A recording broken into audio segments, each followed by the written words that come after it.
ಗೆಳೆಯರದಾರಪ್ಪ. ಯಾರು? ಕರೆಯಿಸಿಕೊಂಡು ಬರುವವರು ಅಂತ ಹೇಳಿ 8 ಮಂದಿಯಾಗ ಈಗ 4 ಮಂದಿ ಆದರು.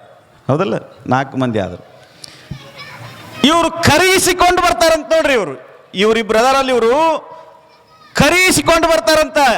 ಕೀರ್ತಿ ಮತ್ತು ಅಪಕೀರ್ತಿ ಇವ್ರು ಕರೆಸಿಕೊಂಡು ಬರ್ತಾರಂತ. ಇವ್ರು ಹಂಗ ಬರಂಗಿಲ್ಲ ಅಂತ.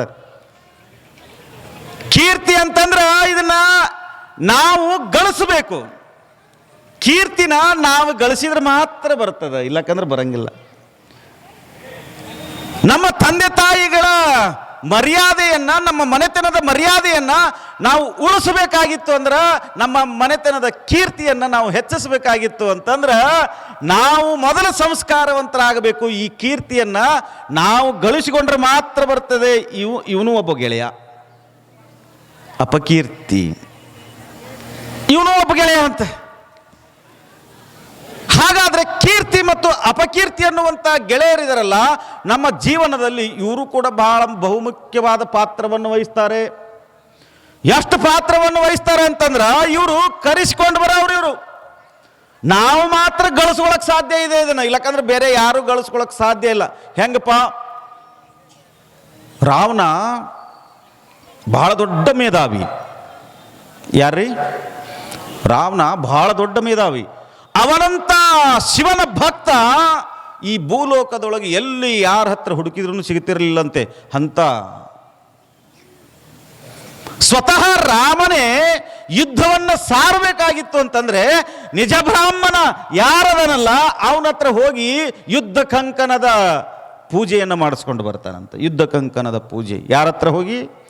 ಯಾರನ್ನ ಸಂಹಾರ ಮಾಡಬೇಕಲ್ಲ ಅವನ ಹತ್ರ ಹೋದಾಗ ರಾಮ ಹೇಳ್ತಾನಂತೆ. ಯಾರಿಗೆ? ಲಕ್ಷ್ಮಣನಿಗೆ. ಲಕ್ಷ್ಮಣ, ಹೋಗು, ಈ ಭರತ ಖಂಡದಲ್ಲಿ ಉತ್ತಮನಾಗಿರತಕ್ಕಂಥ ರಾಮ, ನಾನು ಹೇಳಕತ್ತೀನಿ, ಉತ್ತಮನಾಗಿರ್ತಕ್ಕಂಥ ಬ್ರಾಹ್ಮಣ ಅಂತಂದ್ರೆ, ಬ್ರಾಹ್ಮಣ ವರ್ಯ ಅಂತಂದ್ರೆ ಅವನು ಬೇರೆ ಯಾರೂ ಅಲ್ಲ, ರಾವಣ ಅಂತ ಹೇಳ್ತಾನಂತೆ. ಯಾವಾಗ ಆ ಯುದ್ಧ ಕಂಕಣದ ಪೂಜೆಯನ್ನು ಮಾಡಿಸ್ಕೊಳಕ ಲಕ್ಷ್ಮಣ ಬರ್ತಾನಲ್ಲ, ರಾವಣ ಅಲ್ಲಿ ಕುಂತಿರ್ತಾರಂತೆ. ಗುರುಗಳೇ, ತಮಗೆ ನಮಸ್ಕರಿಸಿ, ನಮ್ಮ ಅಣ್ಣಂದಿರಾಗಿರ್ತಕ್ಕಂಥ ರಾಮರು, ನಾವು ಯುದ್ಧವನ್ನು ಸಾರಬೇಕಾಗಿದೆ ಲಂಕೆ ಮೇಲೆ. ಆ ಯುದ್ಧ ಕಂಕಣವನ್ನು ಪೂಜೆ ಮಾಡಬೇಕಾಗಿತ್ತು ಅಂತಂದ್ರೆ ಅದನ್ನು ನೀವೇ ಮಾಡ್ಬೇಕಂತ, ಅದಕ್ಕೆ ನೀವು ಮಾಡಬೇಕು ಅಂದಾಗ ಅಲ್ಲಿ ರಾವಣನ ಸುತ್ತಲಿದ್ದವರು ಅಂದ್ರಂತ. ಏನಂದ್ರಂತ? ರಾವಣ, ಇವರೇನು ಬಂದಾರಲ್ಲ, ಇವರು ನಮ್ಮ ಸಂಬಂಧಿಗಳ, ನಮ್ಮ ಮಿತ್ರರ? ಇಲ್ಲ, ಇವರು ನಮಗ ಅಪಕೀರ್ತಿಯನ್ನು ತಂದವರು. ಇವರು ನಮ್ಮ ಮೇಲೆ ಯುದ್ಧವನ್ನು ಸಾರಲಿಕ್ಕೆ ಬಂದಂಥವ್ರು. ಇವರಿಗೆ ನೀನು ಪೂಜೆ ಮಾಡಿಕೊಡೋದಂದ್ರೇನು? ಇವ್ರನ್ನಿಲ್ಲೇ ಸಂಹಾರ ಮಾಡಿಬಿಡು ಅಂದ್ರಂತ. ಆವಾಗ ರಾವಣ ಅಂದಂತೆ, ಇದು ಧರ್ಮ ಅಲ್ಲ ಅಂದಂತವ. ಇದು ಧರ್ಮ ಅಲ್ಲ. ಇಲ್ಲಿ ನನ್ನ ಹತ್ರ ಬಂದಿದ್ದವರು ರಾವಣ ಅಂತ ಬಂದಿಲ್ಲ, ನನ್ನ ಹತ್ರ ಬ್ರಾಹ್ಮಣ ಅಂತ ಬಂದಾರ. ಅವರು ನನ್ನ ಹತ್ರ ಬ್ರಾಹ್ಮಣ ಅಂತ ಬಂದಾರ. ಬ್ರಾಹ್ಮಣ ಅಂತಂದ್ರೆ ನಾನು ಗುರು. ನಾನು ಗುರುವಾಗಿ ನನ್ನ ವೃತ್ತಿಯಿಂದ ನಾನೊಬ್ಬ ಪೂಜೆಯನ್ನ ಮಾಡುವಂತಹ ಪೂಜಾರಿ. ಅದಕ್ಕಾಗಿ ನಾನು ಇದನ್ನು ಪೂಜೆ ಮಾಡಿ ಕೊಡ್ತೇನೆ, ಇದು ನನ್ನ ಧರ್ಮ ಅಂತ ಹೇಳಿ ಯುದ್ಧದ ಖಡ್ಗವನ್ನು ಒಂದು ಕಡೆ ಇಟ್ಟು, ಬ್ರಾಹ್ಮಣ ವೇಷದ ಎಲ್ಲ ವಸ್ತ್ರಗಳನ್ನು ಧರಿಸಿ ಆ ಕಂಕಣಕ್ಕೆ ಪೂಜೆ ಮಾಡಿ, ಹೋಗಿ ನೀವು ಯುದ್ಧದೊಳಗೆ ಗೆಲ್ಲಿ ಅಂತ ಹೇಳಿ ಆಶೀರ್ವಾದವನ್ನು ರಾವಣನೇ ಸ್ವತಃ ಲಕ್ಷ್ಮಣನಿಗೆ ಮಾಡ್ತಾನಂತೆ. ಆದರೆ ಅಂಥ ವಿದ್ಯೆಯುಳ್ಳಂತಹ ರಾವಣ, ಅಂತಹ ತಪಸ್ಸು ಮಾಡಿದಂತಹ ರಾವಣ, ಒಂದೇ ಒಂದು ಕ್ಷುಲ್ಲಕ ಕಾರಣ. ಏನು? ಒಂದೇ ಒಂದು ಕ್ಷುಲ್ಲಕ ಕಾರಣ. ಏನದು?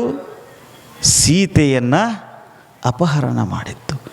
ಇನ್ನೊಬ್ಬರ ಮನೆಯ ಹೆಣ್ಣು ಮಕ್ಕಳ ಮೇಲೆ ಕಣ್ಣು ಹಾಕಿ ಯಾವಾಗ ಸೀತೆಯನ್ನ ಕರ್ಕೊಂಡು ಅಶೋಕವನಕ್ಕೆ ಹೋದ್ನಲ್ಲ, ಆವಾಗ ಅವಂಗ ಅಪಕೀರ್ತಿ ಬಂತು. ಇವನು ಒಬ್ಬ ಗೆಳೆಯ. ಯಾವಾಗ ಅವಂಗ ಅಪಕೀರ್ತಿ ಬಂತಲ್ಲ, ಎಲ್ಲ ವಿದ್ಯೆಗಳನ್ನು ಕಲಿತಿರುವಂಥ ರಾವಣ, ಜಗತ್ತಿಗೆ ಯುದ್ಧಗಳನ್ನು ಕಲಿಸಿರುವಂಥ ರಾವಣ, ಸಮುದ್ರಕ್ಕೆ ಅವ ಏನು ಮಾಡಿದ್ನಂತ? ಸಿನೀನು ಮಾಡ್ಬೇಕಂತ ಕನಸು ಕಂಡಿದ್ನಂತ, ಆಕಾಶಕ್ಕೆ ಏನೇ ಹಾಕಬೇಕಂತ ಕನಸು ಕಂಡಿದ್ನಂತ. ಅಂಥ ವಿದ್ಯೆ ಇದ್ದು ಅವನ ಹತ್ರ, ರಾವಣನ ಹತ್ರ ಅಂಥ ವಿದ್ಯೆ ಇತ್ತು. ರಾವಣನನ್ನು ಗೆಲ್ಲೋದು ಅಂತಂದ್ರೆ ಯಾರಿಗೆ ಸಾಧ್ಯನೇ ಇಲ್ಲ. ಆದರೆ ಒಂದೇ ಒಂದು ತಪ್ಪು, ಅವನು ಎಲ್ಲ ಇಡೀ ಸಾಧನೆಯನ್ನು ಎಲ್ಲಿಗೆ ಹಾಕ್ತು? ತೆಳಕ್ಕೆ ಹಾಕು, ಅಪಕೀರ್ತಿಗೆ ಕಾರಣ ಆತು. ಹಂಗ ಅಪಕೀರ್ತಿ ಅನ್ನುವಂತಹ ಗೆಳೆಯರು ಏನದಾರಲ್ಲ, ಇವ್ರು ನಾವ ಕರೆಸ್ಕೊಂತೇವೆ, ಇವ್ರನ್ನ ಬೇರೆ ಯಾರು ಕರೆಸ್ಕೊಳಕ್ ಸಾಧ್ಯನೇ ಇಲ್ಲ. ನಾವು ಮಾಡಿದ್ದ ಅದು. ಕೆಟ್ಟ ಚಟ ಕಲಿಬಾಡು ಮಗನ, ಕೆಟ್ಟ ಚಟ ಕಲಿಬಾಡು, ಗುಟ್ಗ ಹಾಕೋಬೇಡ, ತಿನ್ನಬೇಡ. ತಂದೆ ತಾಯಿಗಳ ಕಷ್ಟ ನೋಡು. ಇನ್ನೊಬ್ಬರು ಮನ್ಯಾಗ ದುಡಿತಾನ ಅಂತಂದ್ರು ಮಗ ಬಾಟ್ಲಿ ಹಿಡ್ಕೊಂಡು 16 ವಯಸ್ಸಾಗಿರೋದಿಲ್ಲ, ಹೈಸ್ಕೂಲ್ ಹೋಗ್ತಿರ್ತಾನ ಮಗ, ಹೊಲದಾಗ ಬನ್ನಿ ಹಿಡಿದು ಬಿಡು ಕುಂತು ಕುಡಿತಿರ್ತಾನೆ. ಏನು ಮಾಡಬೇಕು? ತಂದೆ ತಾಯಿಗಳ ಮಾತು ಕೇಳಂಗಿಲ್ಲ, ಹಿರಿಯರ ಮಾತು ಕೇಳಂಗಿಲ್ಲ, ಕೆಟ್ಟ ಚಟಗಳನ್ನು ಕಲಿತಾರೆ, ದುರ್ವ್ಯಸನಿಗಳಾಕ್ಕಾರ. ಅಷ್ಟೇ ಅಲ್ಲ, ಜೀವನದೊಳಗೆ ಏನು ಸಾಧಿಸಬೇಕು, ಸಾಧಿಸುವಂಥ ವಯಸ್ಸಿನೊಳಗನ ಯಮಲೋಕಕ್ಕೆ ಹೋಗ್ತಾರ. ಒಂದಿಷ್ಟು ಮಂದಿ ಭೂಮಿ ಮ್ಯಾಲ ಇದ್ರೂ ನರಕದಾಗಿದ್ದಂಗೆ ಇರ್ತಾರ. ಅಂದರೆ ಇದು ಅವರ ಜೀವನದ ಅಪಕೀರ್ತಿಗೆ ಪಾತ್ರವಾಗುತ್ತೆ. ಅದನ್ನು ನಾವು ಕಂಡುಕೊಳ್ಳೋದ್ರಿ. ಈ ಕೌರವರು ಪಾಂಡವರು ಅಂತ ಗೊತ್ತೈತಿಲ್ಲ ನಿಮಗೆ? ಇವ್ರದ್ದು ಉದಾಹರಣೆ ಹೇಳಿಬಿಟ್ರೆ ನಮ್ಮ ನಾವ ಹೇಳ್ಕೊಂಡಂಗೆ. ಕೌರವರು ಪಾಂಡವರು ಇವರು ಹಂಗ. ಕೌರವರು ಅಂದ್ರೆ ಏನು? ಅವ್ರೇನು ಬೇರೆ ವಂಶದವ್ರನ್ನ? ಒಂದೇ ವಂಶದವ್ರೆ, ಒಂದೇ ಕುಟುಂಬದವರೇ, ಒಬ್ಬ ಅಪ್ಪಗ ಹುಟ್ಟಿದವ್ರೆ, ಒಂದೇ ಕುಟುಂಬ, ಒಂದೇ ಮನೆತನ. ಆದರೆ ತಂದೆ ಒಬ್ಬ, ತಾಯಿ ಇಬ್ಬರು. ಇಬ್ಬರನ್ನು ಮದುವೆ ಆಗಿದ್ದ ತಂದೆ ಸಮನಾಗಿ ಮಕ್ಕಳನ್ನು ನೋಡಿಕೊಂಡ. ಆದರೆ ಕುಂತಿಗೆ ಎಷ್ಟು ಜನ ಮಕ್ಕಳು? ಕುಂತಿಗೆ ಎಷ್ಟು ಮಂದಿ? 5 ಮಂದಿ, ಹೌದಲ್ಲ? 5 ಮಂದಿ. ಕೌರವರು ಎಷ್ಟು ಮಂದಿ? ಕೌರವರು ಎಷ್ಟು ಮಂದಿ ರೀ? 101 ಮಂದಿ. ಪಾಂಡವರು 5 ಮಂದಿ. ಗೆದ್ದಿದ್ದು ಯಾರು? ಕೀರ್ತಿ ಪತಾಕೆಯನ್ನು ತಗೊಂಡವ್ರು ಯಾರು? ಅಪಕೀರ್ತಿ ತಗೊಂಡವ್ರು ಯಾರು? ಅವರೆಲ್ಲ ಕರೆಸಿಕೊಂಡು ಪಡ್ಕೊಂಡಿದ್ದದನ್ನು. ಹಂಗ ನಮ್ಮ ಜೀವನದೊಳಗೆ ನಾವು ಕೀರ್ತಿಯನ್ನು ಪಡ್ಕೋಬೇಕು ಅಂದ್ರೆ ಅದು ಕರೆಸಿಕೊಂಡು ನಾವ ತಗೊಂತೀವಿ. ಅಪಕೀರ್ತಿಯನ್ನು ತಗೊಳ್ಳೋದು ಅಂತಂದ್ರೆ ನಾವ ತಗೊಂತೀರಿ. ಈ ಇಬ್ಬರು ಗೆಳೆಯರು ಇವ್ರು ಏನಪ್ಪಾ ಅಂದ್ರೆ ಕರೆಸ್ಕೊಂಡು ಬರುವಂಥವ್ರು. ಇವರು ಕರೆಯಿಸಿಕೊಂಡು ಬರುವವರು ಇಬ್ಬರು ಗೆಳೆಯರು, ಕರೆಯದೇ ಬರುವವರು ಇಬ್ಬರದಾರ ನೋಡ್ರಿ. ಹೇಳ್ರಿ ನೋಡೋಣ. ಒಂದಂತೂ ಹೇಳ್ತೀರಿ, ನನಗೆ ಗೊತ್ತೈತಿ. ಕರೆಯದೇ ಬರುವಂತ ಇಬ್ಬರು ಗೆಳೆಯರದಾರ. ಯಾರವರು? ಒಂದು ಮುಪ್ಪು, ಇನ್ನೊಂದು ಸಾವು.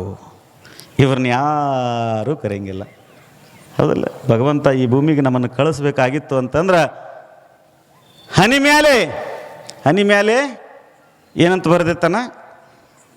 ಭೂಮಿಗೆ ಬಂದ ಮೇಲೆ, ಹುಟ್ಟಿ ಬಂದ ಮೇಲೆ ಬೆನ್ನಾಗ ಒಂದು ಸಿಕ್ಕಾವತ್ತಿ ಕಳಿಸಿರ್ತಾನ ನಾವು.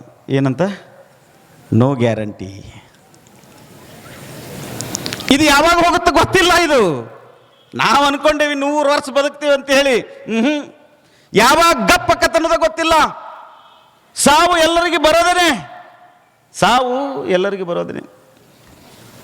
ಎಚ್ಚರ ಶಿವಯೋಗಿಗಳು ಮಠದಲ್ಲಿದ್ದಂಥ ಸಂದರ್ಭದೊಳಗ ಈ ನಾಡಿನ ಬಹುದೊಡ್ಡ ರಾಜ ಬಾಬಾ ಸಾಹೇಬ, ಆ ಬಾಬಾ ಸಾಹೇಬಗೆ ಒಂದು ಬರಬಾರದಂಥ ವ್ಯಾಧಿ ಬಂದಿತ್ತು. ಎಂಥ ವ್ಯಾಧಿ ಬಂದಿತ್ತು ಅಂತಂದ್ರೆ ಇಡೀ ಭಾರತ ದೇಶವನ್ನೇ ತಿರುಗಿಬಿಟ್ಟಿದ್ದಾವ. ಒಟ್ಟ ಅವಂಗ ವಾಸಿ ಮಾಡ್ಕೊಳಕ್ಕಾಗಿರಲಿಲ್ಲ. ಇನ್ನೇನು ಮರಣ ಹತ್ರ ಬಂದಿತ್ತು. ಮರಣ ಹತ್ರ ಬಂದಾಗ ಒಬ್ಬ ಯೋಗಿಗಳು ಹೇಳಿದ್ರಂತ ಅವನಿಗೆ, ನಿನ್ನ ಮರಣ ದೂರ ಆಗಬೇಕಾಗಿತ್ತು ಅಂತಂದ್ರೆ ಹೊಳೆಯಾಲೂರೊಳಗೆ ಎಚ್ಚರ ಶ್ರೀಗಳು ಅಂತಂದ್ರೆ ನಿನ್ನ ಜೀವನ ಮಾತ್ರ ಎಚ್ಚರ ಆಗಬೇಕಾಗಿತ್ತು ಅಂದ್ರೆ ಅವ್ರ ಹತ್ರ ಹೋಗಬೇಕು ಅಂತ ಹೇಳಿದ್ರಂತೆ. ಬಂದ್ರಂತೆ. ಎಚ್ಚರ ಶ್ರೀಗಳ ಹತ್ರ ಬಂದ ಮೇಲೆ ಇನ್ನೂ 5 ತಡಿತಮ್ಮ, ತಾಳ ತಪ್ಪಬಾರದು. ನಾದ ತಾಳ ತಪ್ಪಿದ್ರೆ ಮುಗಿದ ಹೋತು. ಅಲ್ಲಿ ಏನೋ ವ್ಯತ್ಯಾಸ ಆಗೈತೆ ಅಂತ ಅರ್ಥದ. ನೀವು ಹೊಡಿವಲ್ರಿ, ಅವ್ರು ಹೊಡ್ಯಾಕತ್ತಾರಂದ್ರೆ ಏನಾಗೈತೆ ಅಂತ ಅರ್ಥ. ಇರ್ಲಿತ.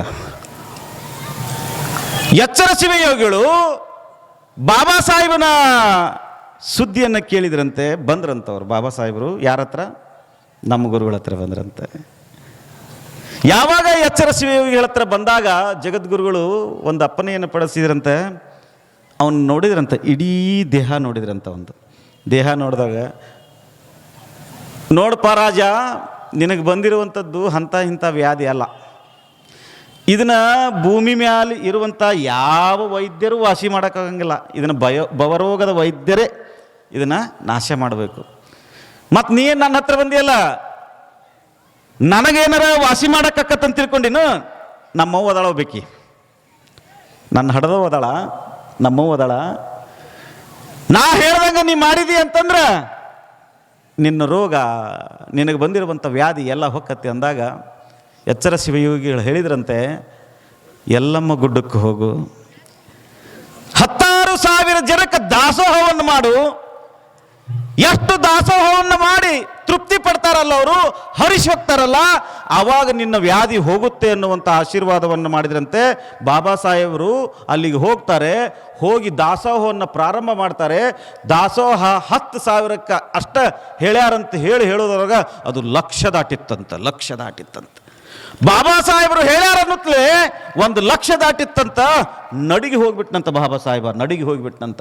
ಯಾವಾಗ ಬಾಬಾ ಸಾಹೇಬ ನಡುಗುಕೊಂತ ಎಚ್ಚರ ಸ್ವಾಮಿಗಳನ್ನು ನೆನೆಸಿದಂತೆ, ತತ್ಕ್ಷಣದೊಳಗೆ ಎಚ್ಚರ ಸ್ವಾಮಿಗಳ ಅಲ್ಲಿ ಹೋಗಿ ಅವಂಗ ಆಶೀರ್ವಾದವನ್ನು ಮಾಡಿ ತಮ್ಮಲ್ಲಿರ್ತಕ್ಕಂಥ ಆ ಒಂದು ಕಮಂಡಲದ ನೀರನ್ನು ತೆಗೆದುಕೊಂಡು ಹೋಗಿ ಆಶೀರ್ವದಿಸಿದಾಗ 1,00,000 ಅಲ್ಲ 2,00,000 ಜನ ಪ್ರಸಾದ ಮಾಡಿದ್ರು ಮತ್ತೆ ಪ್ರಸಾದ ಉಳಿದಿತ್ತಂತೆ. ನಮ್ಮೂರಿನ ಕೀರ್ತಿಯನ್ನು ಎಚ್ಚರ ಸ್ವಾಮಿಗಳು ಎಲ್ಲಿವರೆಗೂ ತಗೊಂಡು ಹೋದರು. ಎಚ್ಚರ ಶಿವಯೋಗಿಗಳ ಜೀವನ ಚರಿತ್ರೆಯ ಒಂದೊಂದು ದೃಷ್ಟಾಂತಗಳನ್ನು ನಿಮ್ಮ ಮುಂದೆ ಹೇಳಕತ್ನೆ ಅಂತಂದ್ರೆ ಬ್ಯಾರೆ ವಿಷಯನ ಬೇಕಾಗಿಲ್ಲ. ನಿಮಗೆ ಬ್ಯಾರೆ ವಿಷಯನ ಬೇಕಾಗಿಲ್ಲ. ಮುಪ್ಪು ಬರುತ್ತೆ, ಬರಲೇಬೇಕು. ಅದನ್ನೇನು ಹಿಡ್ಕೊಂಡು ಕುಂದ್ರಕ್ಕಾಗತ್ತನ?